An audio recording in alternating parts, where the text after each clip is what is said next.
어머, 이 영상 보셨나요? 국민의힘 나경원 의원이 어이없는 발언을 쏟아냈는데요. 이날 나경원 의원이 12.3 계엄 사태 당시의 계엄 해제 표결에 불참한 이유를 야당 지지자들 때문이다시게 말을 했는데요. 경내로 들어오려고 했을 때 이미 민주당 지지자들로 국회가 모두 포위되었습니다. 이 방의 어느 의원도 대통령께서 계엄을 해야 될 일을 했다고 생각하는 의원 아무도 없습니다. 정말 대통령께서 해서는 안 될 일을 하셨습니다. 그러나 우리 국민의힘 의원들이 해제 요구에 모두 참여하지 못했다고 해서 해제 요구에 반대한 것도 아니었습니다.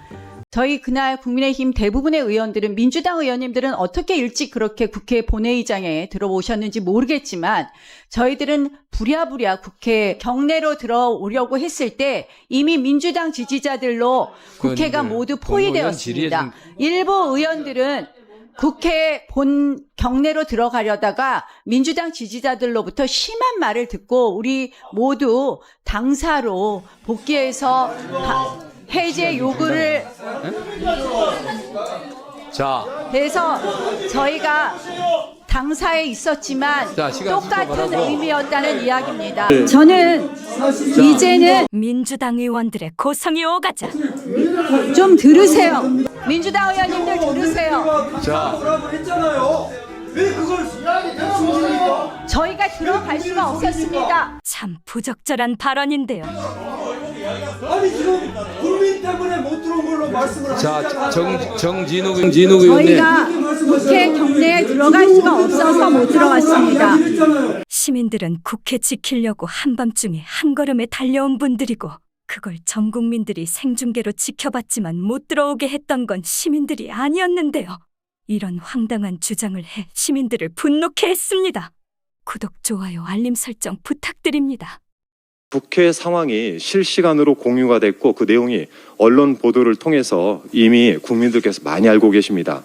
거짓말도 정도껏 해야죠. 또한 민주당 이현주 의원은 네. 눈물과 분노의 선대부 호통을 장관님. 보여줬는데요. 그래서 제가 말씀드리는데 이 문제는 여러분의 단순한 내란 공범 유무에 대한 형사 처벌 문제가 아니에요. 국무위원으로서 헌법기관의 일부로서 이 나라를 지켜야 하는 가장 1차적인 책임이었던 여러분이 뚫린 것에 대한 반성을 하셔야 된다는 겁니다. 네. 지금 오늘 의원님들이 대부분 그날 12.3 사태 때 당시의 얘기를 하고 있습니다. 네.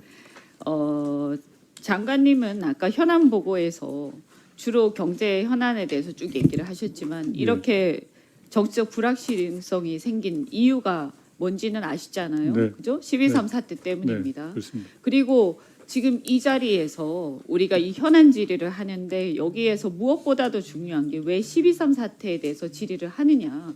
그래서 이해 못 하십니까? 그것은 알고 계시죠? 네, 물론. 왜 그렇다고 생각하십니까? 지금 국가적으로 굉장히 큰 지금 영향을 미치고 있는 상황이라서 바로 그 사태는 헌정 질서를 문란시킨 사태이기 때문입니다.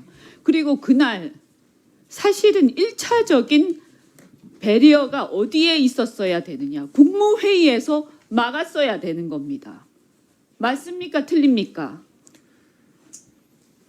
네, 정상적인 그죠? 국무회의가 있었으면 아마 네. 국무회의에서 고성이 오가더라도 거기서 막았어야 되는 거예요. 그런데 그것을 못 막았기 때문에 국회에서 그 난리가 났고 우리나라가 이렇게 지금 물론 국회가 다행히 막았지만 이 난리가 난 겁니다. 그래서 국무위원들은요.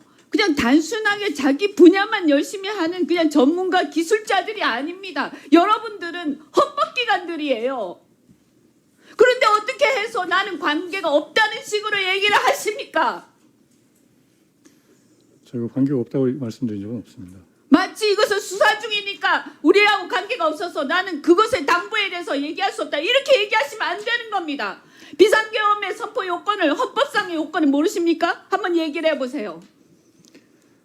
그 즉시 통지라고 국무회의의 심의를 거쳐서 발동되는 경우에는 즉시 절차적인 거고요. 실질적인 거 나와 있지 않습니까? 전시사변 또는 그에 준하는 사태, 전시사변 또는 그에 준하는 사태가 있었습니까? 그날 누가 봐도 없지 않았습니까?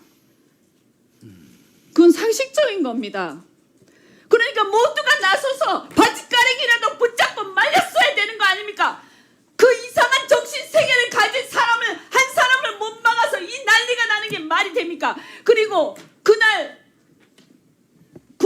난입한 군인들을 한번 보십시오, 여러분. 명령을 따라야 되니까 들어와야 되고, 들어와서 난입하라고 하고 체포하라고 하니까 문을 깨고 들어오긴 했는데 차마 어떻게 할 수는 없고, 그 왔다 갔다 하면서 그들의 머릿속에서 얼마나 많은 괴로움이 있었겠습니까? 그 수많은 군인들과 그 사령관들은 무슨 죄를 지어서 그 사람들은 이제 완전히 인생뿐만이 아니라 엄청난 중죄를 지고 내란죄 공범으로 전부 다 큰 중형벌을 당하게 될 겁니다. 우리나라 이 군대가 어떻게 될 겁니까, 이게? 이거를 여러분이 못 막으신 거예요. 국무회의에서 못 막으신 거예요. 그래서 우리는요, 아까 누가 얘기하셨죠? 어떻게 그렇게 많은 의원들이 달려왔냐? 그래요. 저도 그날 씻고 있었어요. 씻고 있었는데 자려고 그거 보고는 달려왔습니다. 100km 넘게 밟아라 달려와서 다 막고 있으니까 어떤 분들은 담을 넘고 저는 몸싸움에서 들어왔습니다. 우리는 어떻게 될지 모르지만 사실은 목숨 걸고 들어온 거예요. 아니, 우리가 못 막으면 어떻게 될지 모른다 하는 것 때문에요. 그런데 그렇게 함부로 얘기하시면 안 됩니다. 그래서 제가 말씀드리는데, 이 문제는 여러분의 단순한 내란 공범 유무에 대한 형사 처벌 문제가 아니에요. 국무위원으로서 헌법기관의 일부로서 이 나라를 지켜야 하는 가장 1차적인 책임이었던 여러분이 뚫린 것에 대한 반성을 하셔야 된다는 겁니다. 제가 아까 질의하겠습니다. 그 체코 원전 관련해서 네. 우리 김정호 의원님께서 말씀하셨어요. 여러 가지 지적도 하셨고 전 뭐 존중합니다. 그런데 어쨌든 우리 민주당 지도부에서는 내란 극복 특위에서도 우리 경제와 산업이 안정적으로 진행될 수 있도록 뒷받침하겠다라는 생각을 갖고 있고 그 입장을 이미 밝힌 바가 있습니다. 네. 그리고 우리 국내적으로 서로 어떤 논쟁이 있을 수 있지만 대외적으로 우린 뒷받침하겠다라고 명확하게 입장을 밝혔기 때문에 그래서 오늘 다시 제가 이 자리에서 밝혀드리고 그래서 바깥에 가서도 말씀하셔도 좋습니다. 감사합니다. 네, 그리고 다만 저는 대왕거래에 대해서 생각이 좀 다릅니다. 네. 그래서 우리가 합의한 바가 없고요, 국회에서. 그리고 이것은 우리가 진행해오던 게 아닙니다. 새로운 거 아닙니까? 그래서 섣불리 진행 안 하시는 게 저는 맞다라는 생각이 들고 그다음 몇 가지만 좀 시간이 없으니까 제가 좀 챙기겠습니다. 지금 이 와중에 그냥 막 넘어간 게 있어요. 그 기업들 임시투자 세액공제 이렇게 얘기하고 있다가 진행 못한 거 있지 않습니까? 네. 그거 만약에 안 챙기고 그냥 넘어가게 되면 IRR이 문제가 돼요. 네, 그죠? 네. 아시죠? 네. 그래서 투자 의사 결정이 다시 재고가 되고 2025년도에 투자가 지연되거나 네. 취소될 수 있습니다. 네. 그리고 이게 몇 조 원의 규모가 될 수가 있어요. 그죠? 그래서 이것을 꼭 챙겨서 산업부에서 이거는 뭐 기재부 소관이긴 합니다만 산업부에서 챙기셔야 한다. 이 네. 말씀 드리고 네, 그렇게 그다음에 석유화학 구조조정 시급하지 않습니까? 네.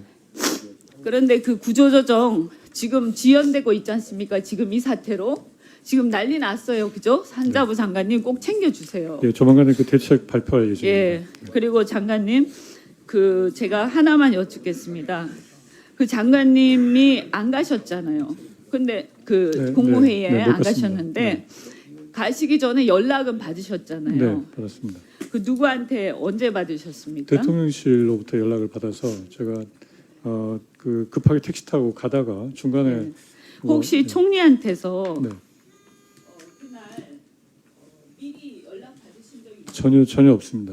8시나 9시 전혀 없었고요. 그 대통령실에서 연락 받았을 때도 무슨 사안인지 모르고 저희는 밤늦게 그 소집이 돼서 저희는 이제 저쪽 외국이랑 뭐 이렇게 협의를 할 때는 밤늦게 하는 경우들이 많기 때문에 혹시 뭐 외국이랑 무슨 뭐 이런 게 터졌나라고 생각을 했었습니다. 장관님이 제 요금 말씀드릴게요. 장관님도 안 가셨지만 나중에 다 보시.